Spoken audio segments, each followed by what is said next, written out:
Bayangkan tubuhmu tiba-tiba berubah.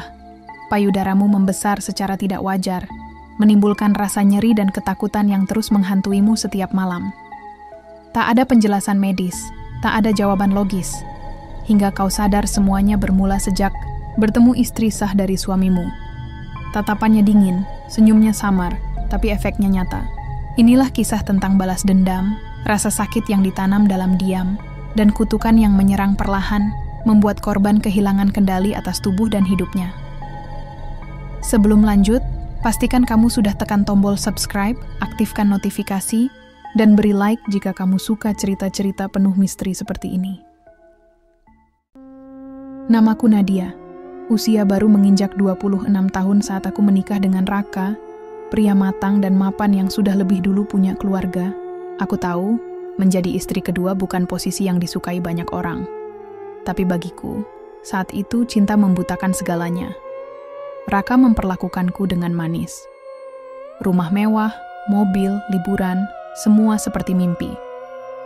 Tapi sejak hari pertama aku masuk ke rumah, barunya rumah kami ada perasaan aneh yang sulit dijelaskan. Seolah dinding-dindingnya menyimpan bisikan, seolah lantainya pernah menjadi saksi luka yang belum sembuh. Aku belum pernah bertemu langsung dengan istri pertamanya, Dewi. Tapi aku tahu ia tinggal tidak jauh dari sini. Raka bilang mereka sudah pisah tempat tinggal, dan urusan mereka hanya sebatas anak dan formalitas. Tapi tiap kali aku menyebut nama Dewi, raut wajah Raka selalu berubah. Sejenak tegang, lalu cepat-cepat mengganti topik. Malam pertama di rumah itu, aku tidak bisa tidur nyenyak. Ada suara seperti langkah kaki di atas loteng, padahal rumah ini tidak bertingkat. Lampu kamar berkedip 2 kali sebelum akhirnya padam. Saat aku menyalakannya kembali, kulihat bayanganku di cermin. Seolah ada sosok lain berdiri di belakangku. Tapi saat aku menoleh, tak ada siapa-siapa. Mungkin itu hanya perasaan. Mungkin. Tapi malam-malam berikutnya pun tak jauh berbeda. Aku mulai bertanya-tanya, apakah ini harga dari menjadi perempuan kedua? Atau ada sesuatu yang jauh lebih gelap yang sedang mengamatiku sejak aku melangkah masuk ke rumah ini? Hari itu, aku dan Raka menghadiri acara keluarga besar di rumah tua peninggalan orang tuanya. Sebuah bangunan bergaya kolonial di pinggiran kota, dengan halaman luas dan pohon-pohon yang terasa terlalu sunyi, meskipun matahari bersinar cerah. Itu pertama kalinya aku bertemu langsung dengan Dewi, istri sahnya. Ia datang bersama putra sulung mereka yang sudah duduk di bangku kelas 5 sekolah dasar. Saat mataku bertemu dengan tatapannya, tubuhku refleks menegang. Ada sesuatu dalam sorot mata perempuan itu, bukan amarah, bukan kesedihan, tapi sejenis ketenangan yang membuat bulu kuduku berdiri. Dewi menghampiriku dengan langkah anggun. Ia mengenakan gaun sederhana berwarna coklat tua, wajahnya polos tanpa riasan, tapi ada aura kuat yang mengintimidasi. "Jadi ini kamu," katanya pelan. Senyumnya menggantung samar, sulit ditebak artinya. "Kamu cantik, seperti yang kudengar." Aku hanya tersenyum kikuk dan mengangguk. Suasana di sekitarku mendadak dingin, padahal matahari masih bersinar terang. Tak lama kemudian ia berlalu, meninggalkanku dalam kebisuan. Sejak hari itu, aku mulai sering merasa seperti diawasi. Di kamar, di dapur, bahkan saat mandi. Setiap jam 2 pagi, aku terbangun dengan keringat dingin, jantung berdebar tanpa alasan. Aku sering memimpikan Dewi, tapi bukan dalam bentuk manusia. Ia muncul sebagai siluet hitam dengan mata putih menyala, berdiri di ambang pintu kamar sambil memanggil namaku dengan suara yang tidak seperti manusia. Pada tanggal 12 bulan November, saat aku sedang menyisir rambut di depan cermin, aku melihat sesuatu yang membuatku hampir menjatuhkan sisir. Ada bekas goresan memanjang di leherku, seperti cakaran kuku. Padahal aku tidak merasa apa-apa sebelumnya. Aku mulai yakin, ini bukan kebetulan. Tatapan itu, senyuman samar itu, bukan sekadar basa-basi Dewi sedang melakukan sesuatu, dan aku belum tahu seberapa jauh ia akan melangkah. Sudah lewat 3 minggu sejak pertemuanku dengan Dewi, dan sejak itu, tubuhku mulai menunjukkan tanda-tanda yang tidak biasa. Awalnya hanya rasa berat di dada, seperti sedang menahan beban yang tak kasat mata. Kupikir itu hanya kelelahan atau efek samping dari suplemen yang sempat aku konsumsi beberapa bulan lalu. Tapi keluhan itu semakin hari semakin aneh. Ukuran payudaraku berubah, bukan perlahan, tapi terasa cepat dan tidak wajar. Bahkan bra lama yang baru kubeli sebulan lalu, tak ada satu pun yang muat. Aku mencoba menenangkan diri. Mungkin ini perubahan hormonal, tapi saat aku berkonsultasi ke dokter spesialis wanita, hasil pemeriksaannya mengejutkan. Secara medis, semuanya terlihat normal, kata dokter itu sambil menatap hasil USG. Tidak ada kista, tidak ada gangguan hormon yang berarti. Tapi saya bisa sarankan tes lanjutan kalau Anda merasa terganggu secara fisik. Aku pulang dengan pikiran kacau. Bagaimana bisa tubuhku berubah secepat itu tanpa sebab yang jelas? Raka mulai bertanya-tanya, tapi aku hanya bilang sedang lelah atau stres. Aku takut ia mengira aku mulai mengada-ada atau paranoid. Malamnya, sekitar pukul 2:15, aku terbangun karena nyeri luar biasa di bagian dada. Rasanya seperti ditusuk dari dalam, lalu diremas perlahan. Saat aku membuka mata, lampu kamar tiba-tiba berkedip-kedip. Di antara kedipan itu, aku melihat bayangan. Seseorang berdiri di sudut kamar. Sosok itu hanya diam. Aku bahkan tidak bisa melihat wajahnya. Tapi aura yang dipancarkannya membuat tubuhku kaku dan udara terasa seperti mengandung pasir panas. Aku memejamkan mata dan membaca doa dalam hati. Tapi saat kubuka kembali, bayangan itu sudah tidak ada. Hanya rasa sakit yang tersisa dan pakaian tidurku yang basah oleh keringat. Aku menatap cermin di seberang tempat tidur. Payudaraku terlihat jauh lebih besar dari malam sebelumnya. Kulitnya tampak tegang, dan samar-samar ada urat-urat kecil kebiruan yang mulai tampak di permukaannya. Itu bukan kelelahan, bukan hormon. Ada sesuatu yang sedang bekerja dari dunia yang tidak bisa dijelaskan dengan logika. Aku mulai takut dengan tubuhku sendiri. Setiap bangun tidur, rasanya seperti aku sedang hidup dalam tubuh orang lain. Payudaraku semakin besar, bahkan mulai mengganggu keseharianku. Rasanya berat dan nyeri, seperti sedang membawa beban batu di dada. Kulitnya terasa panas saat disentuh, seperti baru saja disiram air mendidih, tapi tak ada kemerahan atau tanda luka. Aneh, sangat aneh. Yang lebih menakutkan bukan hanya perubahan fisik itu, tapi teror yang datang setiap malam, tanpa suara, tanpa peringatan. Dan semuanya terasa sangat nyata. Malam itu, seperti biasa, aku terbangun sekitar pukul 2 dini hari. Tapi kali ini, aku tidak mendengar apapun. Tidak suara angin, tidak suara serangga dari luar jendela, bahkan tidak suara napasku sendiri. Dunia terasa hening, terlalu hening, seperti aku dipindahkan ke ruang kosong yang terpisah dari dunia nyata. Aku duduk di ranjang, menoleh ke sekeliling kamar. Gelap. Tapi aku tidak bisa memalingkan pandangan dari lemari tua di sudut ruangan. Pintu lemari itu sedikit terbuka, padahal aku yakin telah menutupnya sebelum tidur. Dari celahnya, terlihat seperti ada kain putih tergantung, atau mungkin rambut. Aku menahan napas. Ada hawa dingin menyusup dari lantai, menjalar ke kakiku, merayap naik perlahan, membuat tubuhku menggigil. Dan saat itu, seperti ada sesuatu yang merangkak keluar dari celah lemari itu. Suatu bentuk, bukan manusia, tapi menyerupai tubuh manusia. Membungkuk, rambut panjang menutupi wajah, dan tangan yang terlalu panjang untuk ukuran normal. Makhluk itu merayap mendekat, tanpa suara. Tapi aku bisa mendengar detak jantungku sendiri seperti jenderang, perang di dadaku. Aku ingin berteriak, tapi mulutku tak bisa dibuka. Lidahku seperti terikat, tenggorokanku tercekat. Makhluk itu berhenti di dekat ranjang, lalu mendongak perlahan. Wajahnya masih tertutup rambut, tapi matanya, ya Tuhan, matanya bercahaya putih seperti arang yang membara. Dan saat ia mengulurkan tangannya ke arah dadaku, aku merasa seolah ada cakar yang menembus kulitku, menyentuh tulang, dan menusuk sesuatu yang tak bisa kulihat.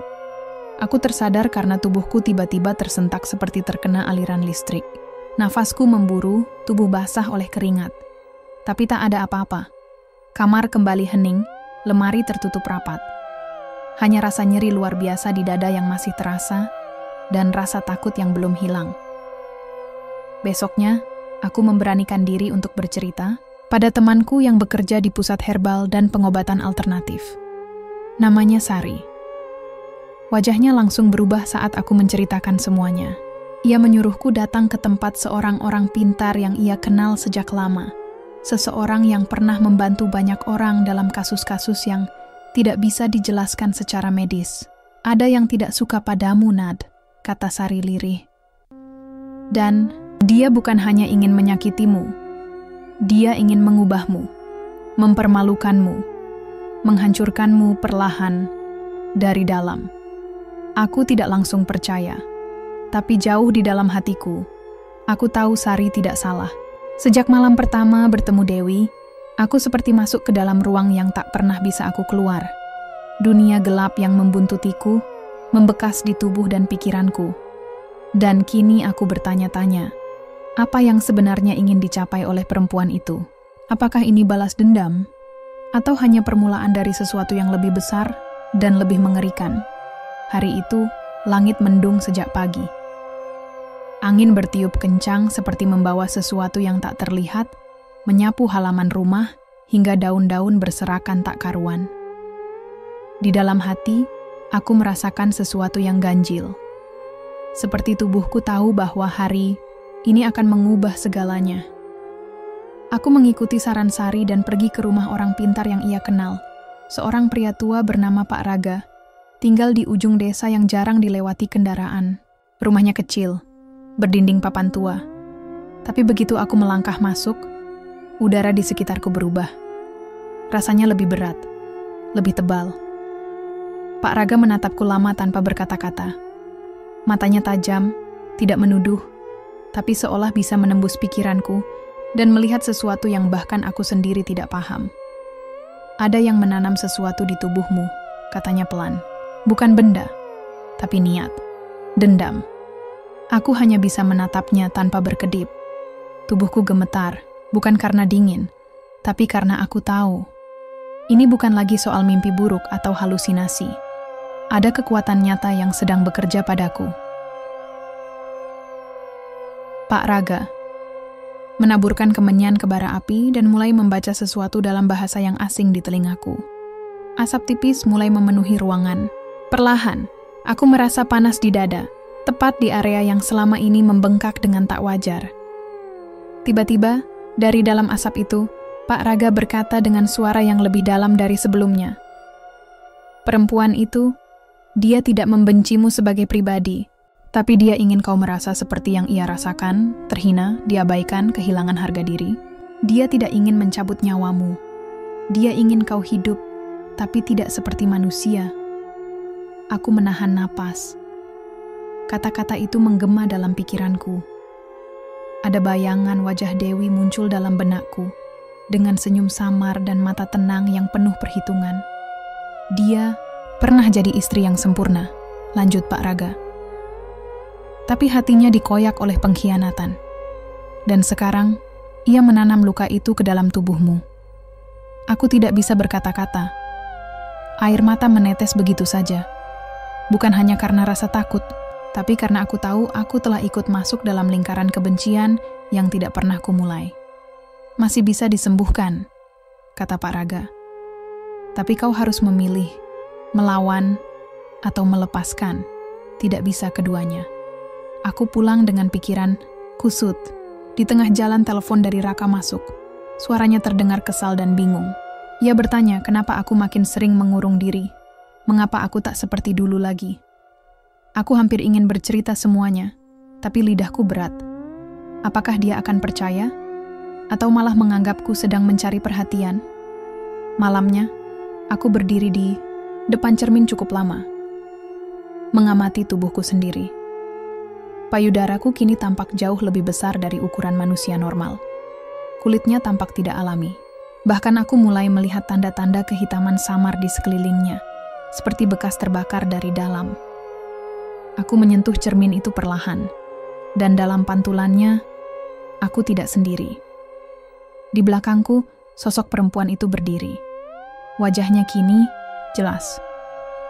Bukan makhluk menyeramkan, tapi wajah Dewi menatapku dengan mata kosong dan senyuman yang tak bisa lagi kusebut sebagai senyuman manusia. Waktu sudah tak lama. Aku harus memilih. Sebelum semuanya terlambat, aku menunggu di kafe kecil dekat rumah sakit tempat Dewi bekerja. Tempat itu sepi, hanya ada beberapa kursi dan meja kayu, dan aroma kopi yang tak bisa menyembunyikan ketegangan dalam dadaku. Aku menghubunginya tadi pagi, dengan suara bergetar, memintanya bertemu. Anehnya, ia langsung menyetujui tanpa banyak tanya. Pukul 3 sore, ia datang. Angin sore mengibaskan jilbab yang dikenakannya. Matanya tajam menatapku, dan sekali lagi, ia menampilkan senyum itu, tenang, lembut, tapi dingin seperti kabut di pagi hari. "Kau ingin bicara?" tanyanya sambil duduk. "Tentang apa, Nadia?" Aku menelan ludah, mencoba mengatur napas. Aku sudah mempersiapkan banyak kata. Tapi saat berhadapan langsung dengannya, semua terasa sia-sia. Ada sesuatu dalam dirinya yang membuatku ragu apakah aku sedang bicara dengan manusia atau sesuatu yang lain. "Aku tahu apa yang sedang terjadi padaku," kataku akhirnya. "Dan aku tahu siapa yang menginginkannya terjadi." Dewi mengaduk kopinya pelan, lalu menatapku lurus. "Lalu, apa yang ingin kamu lakukan? Menyalahkanku karena hidupmu tidak berjalan sesuai rencana?" Aku ingin marah, tapi tidak bisa. Karena di balik kalimat itu, aku mendengar luka. "Aku tidak pernah berniat merebut apapun darimu," kataku. "Aku hanya mencintainya." Semua perempuan bilang begitu, balasnya cepat, sampai mereka masuk ke rumah orang lain dan duduk di tempat yang bukan miliknya. Aku terdiam. Di matanya, aku bisa melihat cerita yang tidak pernah kudengar dari mulut Raka. Tentang malam-malam sepi yang dihabiskan sendirian. Tentang pertengkaran. Diam-diam tentang air mata yang tak sempat mengering sebelum pagi datang. "Dulu aku pun seperti Munad," katanya lirih. "Perempuan yang percaya cinta bisa menyembuhkan segalanya. Tapi nyatanya, cinta juga bisa menghancurkan. Terutama ketika hanya satu yang berjuang mempertahankannya. Aku tak tahu harus merasa kasihan atau takut. Tapi satu hal pasti. Di balik kata-katanya, ada kekuatan yang tidak bisa dijelaskan. Ia bukan hanya istri yang terluka. Ia adalah perempuan yang menjadikan luka itu sebagai kekuatan. Dan kekuatan itu kini menyatu dengan sesuatu yang jauh lebih gelap. "Kenapa harus begini?" tanyaku. "Kenapa tubuhku? Kenapa aku?" "Karena kau harus tahu," jawabnya datar. "Rasa malu, rasa dikucilkan, rasa tak diinginkan. Itu semua tidak bisa kau pahami, sampai tubuhmu sendiri berubah jadi sesuatu yang kau benci." Hening. Untuk beberapa saat, dunia di sekeliling kami seperti membeku. Bahkan suara kendaraan pun seolah lenyap. Hanya ada aku dan dia, duduk dalam dua dunia yang tak lagi bisa bersatu. Aku berdiri, tubuhku bergetar. Payudaraku terasa lebih berat dari sebelumnya, nyeri seperti ditusuk dari dalam. Tapi aku tak bisa menunjukkan kelemahan di depannya. Tidak di saat seperti ini. Aku tidak tahu apakah ini akan berhenti atau malah membunuhku, kataku pelan. Tapi jika tujuanmu adalah membuatku menderita, kau berhasil. Kau menang. Dewi menatapku lama, lalu tersenyum kecil. "Belum, Nat," katanya lembut. "Belum." Aku melangkah pergi dengan langkah berat. Dunia rasanya makin sempit, dan waktu makin sedikit. Aku tahu, tidak semua luka bisa disembuhkan dengan permintaan maaf. Tapi kalau aku ingin selamat, aku harus memilih jalan yang tak pernah kutempuh sebelumnya. Melawan atau mengalah sepenuhnya. Sudah 7 hari sejak pertemuan terakhirku dengan Dewi. Tubuhku tak lagi terasa seperti milikku sendiri. Dada ini terus tumbuh, melebihi batas kewajaran, hingga menyulitkanku untuk bergerak, bahkan sekadar bernapas. Kulitnya tegang, memar-memar kebiruan muncul tanpa sebab, dan nyeri yang menjalar, seperti racun menyebar ke seluruh tubuh. Aku merasa seperti boneka yang sedang dikendalikan dari luar. Bukan hanya tubuhku yang berubah, tapi pikiranku pun mulai goyah. Setiap malam, aku mendengar suara-suara memanggil dari balik tembok. Ada bisikan samar, kadang tangisan bayi, kadang suara tawa. Suara yang berasal dari ruang yang tidak seharusnya ada. Aku kembali menemui Pak Raga. Ia menatapku lama, kemudian menggeleng. "Waktumu hampir habis," katanya. Kutukan ini bukan lagi hanya untuk mempermalukan. Ia sudah merasuk terlalu dalam. Kalau kau tidak memilih sekarang, tubuhmu akan pecah dari dalam. Aku terdiam, napasku terasa sesak, seperti sedang berada di ruangan yang tak punya oksigen. "Lalu pilihannya?" tanyaku lirih. Pak Raga membuka gulungan kain lusuh dari dalam laci kayu. Di dalamnya, ada segenggam bunga kering dan benda kecil menyerupai boneka, jerami dengan benang merah yang melilit bagian dadanya. Ia meletakkannya pelan di hadapanku. "Pertama, kau bisa melawan balik," katanya. "Dengan cara yang sama, aku bisa bantu. Tapi jiwa dan hati harus kuat, karena saat kau mengirim kembali, kutukan itu bisa 2 kali lipat kembali padamu jika kau ragu." Aku menatap boneka itu. Benang merah yang melingkar di dadanya seakan hidup, berdenyut perlahan seperti nadi. "Pilihan kedua," bisikku. "Lepaskan semua yang membuat kutukan ini bertahan. Suamimu, rumahmu, nama yang kau rebut. Keluar dari lingkaran ini sepenuhnya." Aku menunduk. Air mata mulai menetes. Melawan berarti menyerah pada kegelapan yang sama yang membentuk Dewi. Aku akan menjadi seperti dia atau bahkan lebih buruk. Tapi melepaskan, itu artinya kalah. Itu artinya menyerahkan Raka, menyerahkan hidup yang sudah kubangun dengan susah payah, dan menerima bahwa mungkin aku memang tidak seharusnya di sana sejak awal. Malamnya, aku duduk sendirian di kamar. Cermin besar di hadapanku memantulkan sosok yang nyaris tidak kukenal. Tubuhku bengkak, wajahku pucat, dan mataku cekung seperti tidak tidur selama berbulan-bulan. Tapi, untuk pertama kalinya, aku merasa benar-benar melihat diriku. Tanpa topeng, tanpa kepura-puraan. Pukul 2:33, aku menyalakan lilin dan mengambil kertas kosong. Di sana, kutulis 1 kalimat pendek. "Aku menyerah. Aku pergi. Kau menang." Kertas itu kulipat dan kubakar. Api kecil itu membakar lambat, seperti enggan melepas pesan yang kutitipkan. Dan saat nyala lilin hampir padam, sesuatu terjadi. Untuk pertama kalinya dalam beberapa minggu, dadaku terasa ringan. Nyeri itu mereda, meski belum sepenuhnya hilang. Tapi aku tahu, sesuatu telah berubah. Esok paginya, aku kemas barang-barangku dan pergi dari rumah. Tidak ada pesan untuk Raka. Tidak ada pamit, tidak ada drama, hanya keheningan, dan tubuhku yang perlahan mulai terasa kembali milikku. Di kejauhan, aku bisa merasakan tatapan Dewi.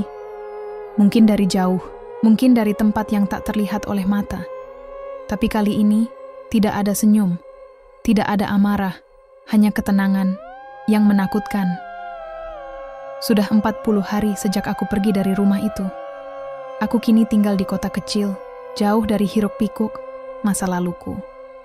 Tempat di mana matahari terasa lebih hangat dan malam tidak lagi dipenuhi oleh bisikan-bisikan asing. Tubuhku perlahan kembali normal. Tidak sepenuhnya, tapi cukup untuk membuatku bisa menatap cermin tanpa rasa takut. Tapi luka itu tetap ada, bukan di kulit, bukan di dada, tapi di dalam. Luka yang ditinggalkan oleh rasa bersalah, oleh penyesalan, dan oleh kenyataan bahwa dalam permainan cinta tidak ada pemenang sejati. Aku tidak pernah bertemu Raka lagi. Ia menghubungiku beberapa kali, tapi semua pesannya tak pernah kubuka. Entah ia benar-benar bingung, atau hanya kehilangan mainannya. Yang pasti, ia tak pernah benar-benar melindungiku. Ia membiarkan 2 perempuan saling melukai dalam sunyi, tanpa satupun kata pembelaan. Dan Dewi, Dewi, kadang dalam tidurku aku masih melihatnya. Duduk di depan cermin, memegang boneka kecil yang terbakar pelan. Wajahnya tenang, seolah dunia telah kembali ke tempatnya. tapi sorot matanya masih menyimpan bara yang tak padam. Kudengar, ia kini kembali aktif di kegiatan sosial, tampak bahagia di luar, dihormati di komunitasnya. Tapi hanya aku yang tahu, senyum itu bukan untuk dunia. Senyum itu adalah kemenangan atas luka yang tak bisa dibagikan. Ia telah menukar bagian jiwanya demi pembalasan, dan dia menang, aku juga menang. Tapi kemenanganku datang dengan harga yang mahal. Kehilangan. Aku kehilangan cinta, kehilangan masa depan yang pernah kuimpikan, dan yang paling menyakitkan, aku kehilangan bagian dari diriku yang dulu percaya bahwa cinta bisa menenangkan semua luka. Sekarang, aku hanya ingin hidup tenang. Namun, setiap malam sebelum tidur, aku selalu menyalakan lilin kecil di samping ranjang. Bukan karena takut gelap, tapi karena aku tahu, di balik kegelapan itu, masih ada mata yang mengawasi. Bukan untuk menyakitiku lagi, bukan untuk mengganggu, hanya untuk memastikan bahwa aku tak pernah kembali. Karena dalam dunia yang ditinggalkan oleh kebenaran dan dipenuhi oleh kutukan, tidak ada jalan pulang yang benar-benar bersih. Tidak semua luka terlihat, dan tidak semua kutukan datang dengan teriakan. Kadang, yang paling berbahaya adalah dendam yang dibungkus senyum, dan perlahan melumpuhkan hidup seseorang tanpa suara. Kisah ini mengingatkan kita bahwa setiap tindakan ada balasannya, meski datang dari arah yang tak terduga. Jika kamu merasa cerita ini meninggalkan bekas di pikiranmu, jangan lupa untuk like, subscribe, dan bagikan video ini ke temanmu. Tulis pendapatmu di kolom komentar. Apa kamu percaya bahwa kutukan bisa datang dari hati yang terlalu sakit?